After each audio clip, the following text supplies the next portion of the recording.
All right, so as y'all know, Titans minicamp officially has begun.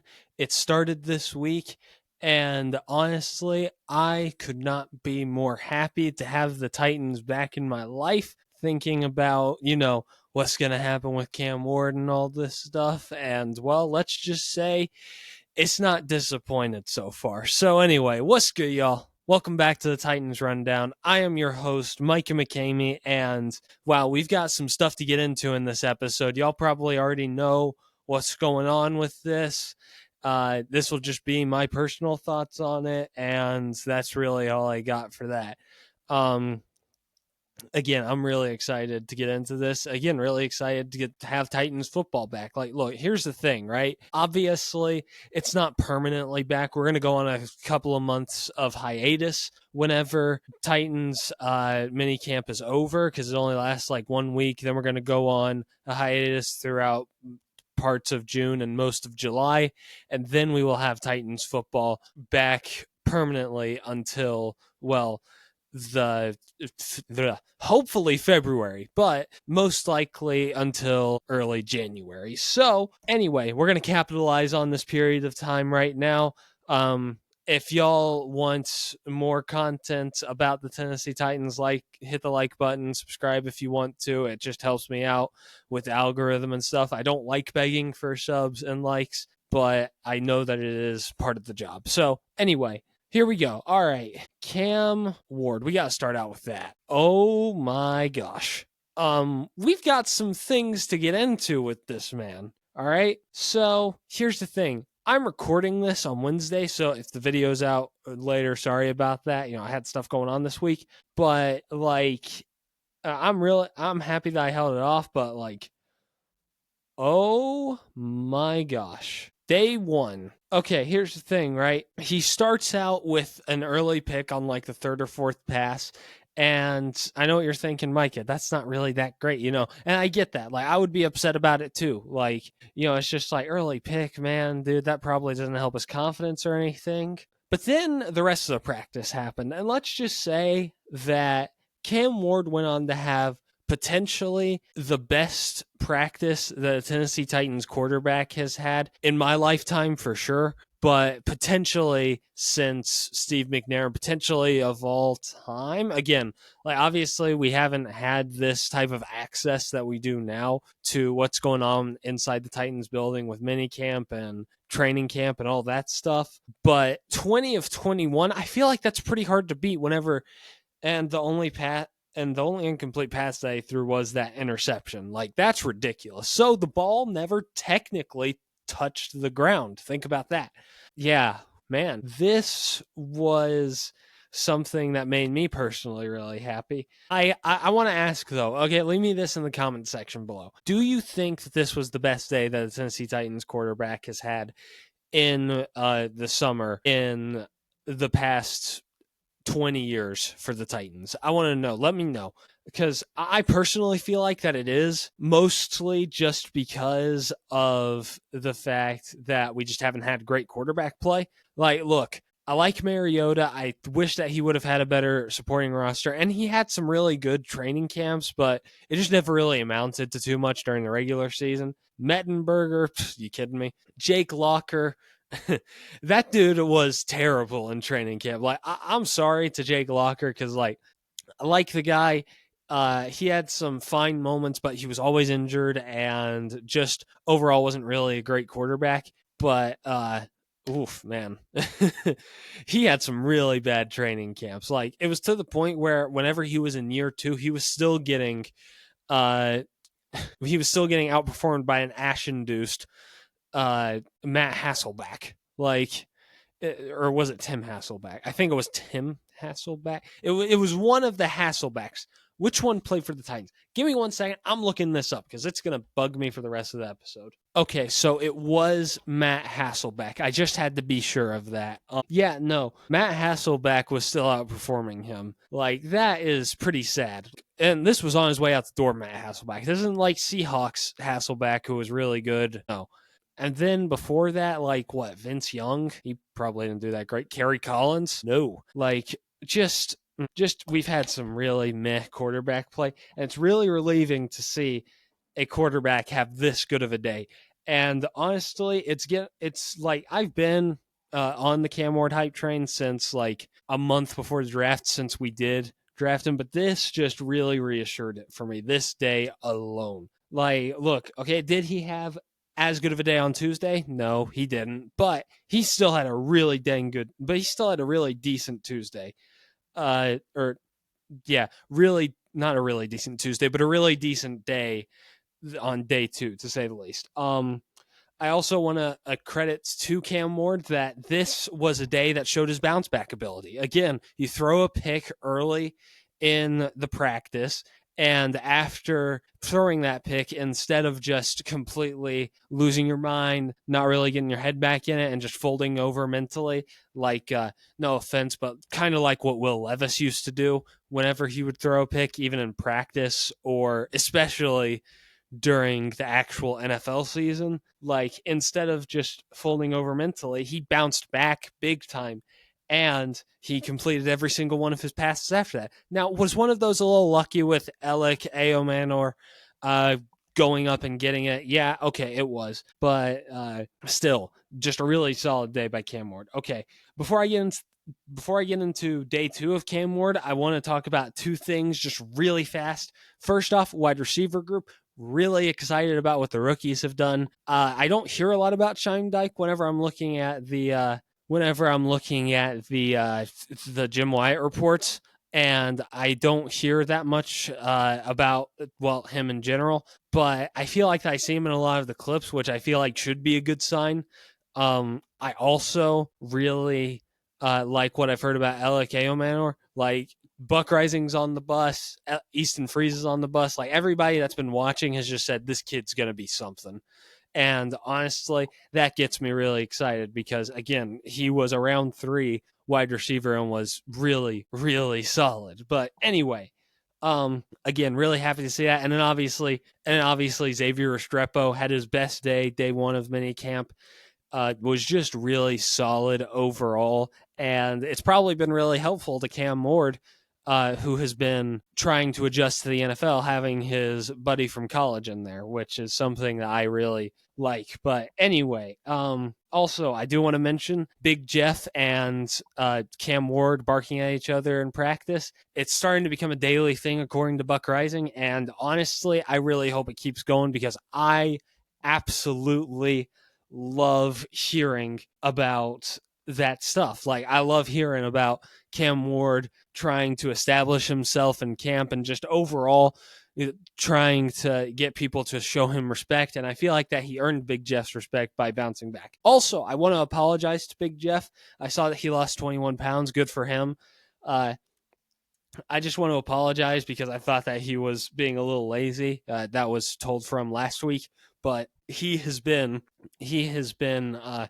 apparently he's been pretty solid in training camp, and overall just good leadership. But anyway, going on. Okay, now we're going on to day 2 of Cam Ward. I had a lot to say. Most of that wasn't even in my notes, apart from the Big Jeff Cam Ward thing. But day 2. Okay, he came back down to earth a little bit. That was obviously expected with the fact that even though the offense is starting to head in the right direction players wise, it still is not one of the top best O-line offenses in the league. So obviously that's going to be inconsistent. O-line's going to be inconsistent, especially since they have a new left tackle. J.C. Latham's trying to go back to right tackle, new right guard. Lloyd Cushenberry trying to get back into the swing of things, even though I don't even think he's playing right now. But still, you get it, right? All right, so yeah, no, man, where was I? Okay, yeah, he came back down to earth and wasn't as great. And again, that's also going to happen with a rookie quarterback, especially whenever you don't have like a phenomenal offense around you. Rookie quarterbacks are going to go through some things, right? Again, really do like what he did on this day, though. He wasn't terrible. He still did good things. He was 13 of 22, and the highlight of the day, apparently, we haven't seen it yet, but I'm sure it'll get posted on Instagram or Twitter or something like that.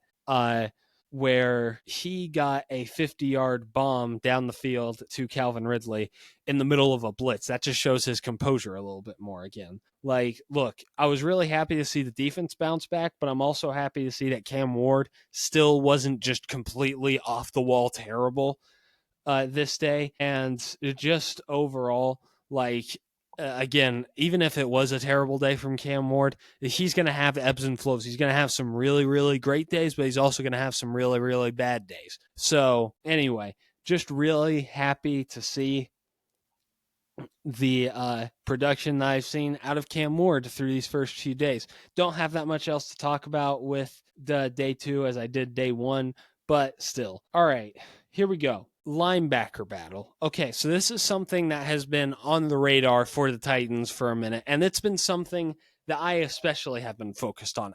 I don't know how y'all could ever guess I've been as focused on that. I mean, it's literally the only thing that I ask about whenever I'm asking stuff to, like, whenever media members have open questionnaires, or whenever Jim White has the mailbag and I have to ask, like, what's going on with the linebacker situation. Like, obviously y'all know I am into what's going on with the linebacker battle. Cody Barton's locked. Okay, we already know that. That is obvious enough. But linebacker 2 is a little bit different. And here's the thing, right? There was a question of, like, is it going to be a rotational spot, or is it going to be just like something that has only one player out there most of the time? So Denard Wilson was asked about that, and Denard Wilson, he didn't give like an exact response, but he said that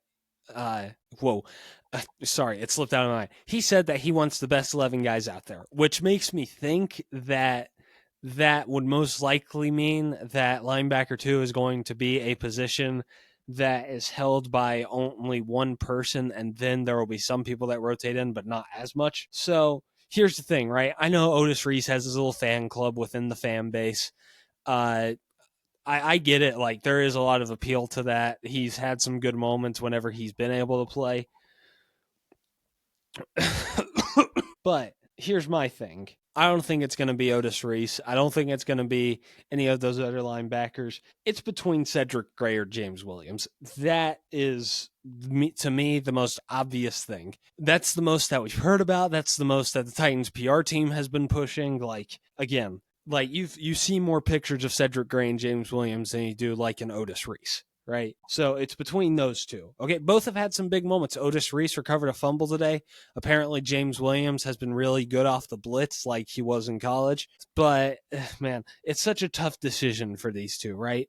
Because James Williams is the one that's probably been more proven within Titans camp because he's been healthy, he's been able to do some things on special teams, and he showed flashes during last preseason and last season whenever he was actually able to play. But Cedric Gray was the 4th round pick. Even though he didn't get as much playing time last year, he still like had some moments whenever he was out there. Again, like, it's a really tough decision between these two. But to me, with Cody Barton being this guy that usually is a blitzing linebacker, he's okay in coverage, but it's not like he's some like demon in coverage.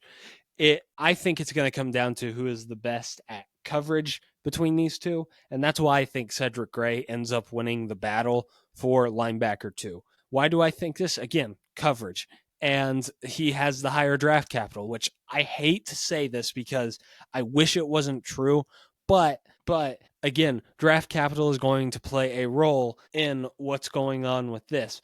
That's going to play a big role. Like, why do you think Tom Brady wasn't starting within 2 years of being the Patriots quarterback? Bill Belichick even said in training camp of year 2 that Tom Brady actually looked better than Eric Bledsoe did during practice, but he didn't start Tom Brady because of the draft capital that they used to get him compared to the draft capital that they used to get Eric Bledsoe, and how confusing that would be to the national media. So, to me, that's why I believe that Cedric Gray wins this battle, and I think he wins it pretty comfortably by the end of camp. I think that James Williams is more so of a dude that's going to rotate in every now and again. He's going to come in, blitz like crazy, and he's going to go get a sack, get the team revved up and all that stuff. But I don't think he's going to be some type of like starter elite linebacker or anything. I mean, he was picked in the 7th round. What do you expect? But like, I just don't think he's going to be all that amazing. And I think Cedric Gray, look, okay, I gave Rand Carthen some of his crap whenever I looked back on some of his draft picks, but Cedric Gray was one that I was particularly a fan of at first, and it's one that I still continue to be a fan of, even with some of the questions after last year. And more so, it's because of the fact that the golly, I'm blacking out right now, but it's more so the fact that even though I don't like even though Rand Carthen is honestly like probably worse than what Borgonzi has been so far, he is very solid at drafting linebackers. That was his history. That's part of the reason that he got so much love in the first place, was because of his role of drafting studs like Fred Warner, right? Like, he's just really good. He has a good eye for linebackers. So that is why I want Cedric Gray to start. That's why I think Cedric Gray will be solid.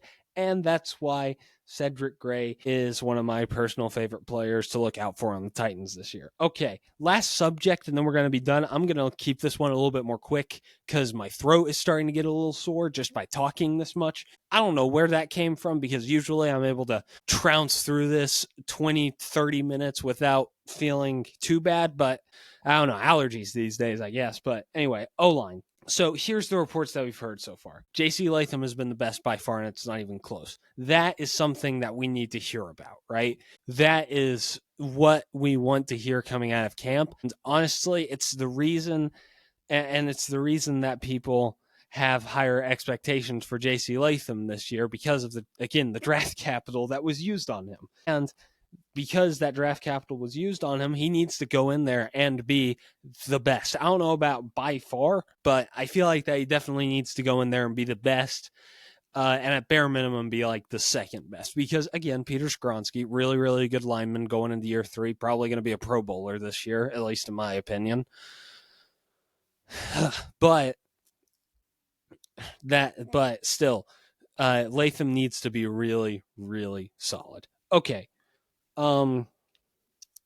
But my question is more so, what's going on with Dan Moore? Like, okay, we heard that he got blown by Big Jeff, and, well, we did hear that he may have gotten injured at the end of practice, because there were some hints at that, because he wasn't really involved that much right at the end. But before the injury, even with like OTAs and first day of minicamp, like, we just haven't heard that much about Dan Moore, which concerns me big time. Like, look, we gave him this just gigantic contract, right?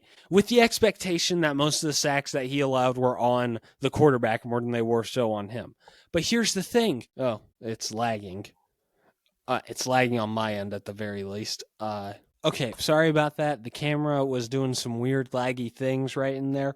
But anyway, Dan Moore, like, look, we gave him a lot of money to come in and be left tackle. Again, hoping that the O-line was really the reason that, or the quarterback was really the reason that Dan Moore wasn't really that great last year. But again, we haven't heard that much about him. Now, this could mean one of two things. Either he's been absolutely terrible and has done nothing to prove that he was worth that contract, and nobody wants to talk about him. I mean, we heard one positive thing about the fact that he opens up the playbook, at least according to Nick Coles. But it's either that fact, or it's that he has actually been consistently really solid in practice. But the problem is that he's been solid enough to where there's nothing to talk about. Like what Skoronski has been the past couple of years, where it's like he's been really solid in practice, and that shows on the field, but he's never really been like talked about in practice, because again, it's just boring to talk about a really, really good left guard. Same thing with really, really good the offensive linemen in general. Like, I love the O linemen, but again, like, they're not as fun to talk about as like a receiver or the quarterback, especially. But anyway, yeah. Hopefully he ends up getting a little bit more traction, and we hear a little bit more about him. And hopefully he's having at least a decent training camp. But anyway, last subject, and then I'm done. Boyd Cushenberry. He looks like he's actually on a pretty good track to come back, and I'm hoping that he is back by the end of this offseason. Okay. Now, I know that was quick, but that was the one small thing that I wanted to mention at the end. That is it for today's episode. I have Instagram, Twitter, and TikTok all under the Titans Rundown if you want to go check those out. Well, okay, maybe not TikTok. I got rid of TikTok mostly just because I haven't been using it that much, so I didn't see the use for it. But anyway, yeah, I have Instagram and Twitter under the Titans Rundown. If you're listening over podcast, I also have the YouTube channel. Just wanted to let you know that. But anyway, that's going to do it all for me. This has been a rundown of your Tennessee Titans. I love y'all, and tighten up.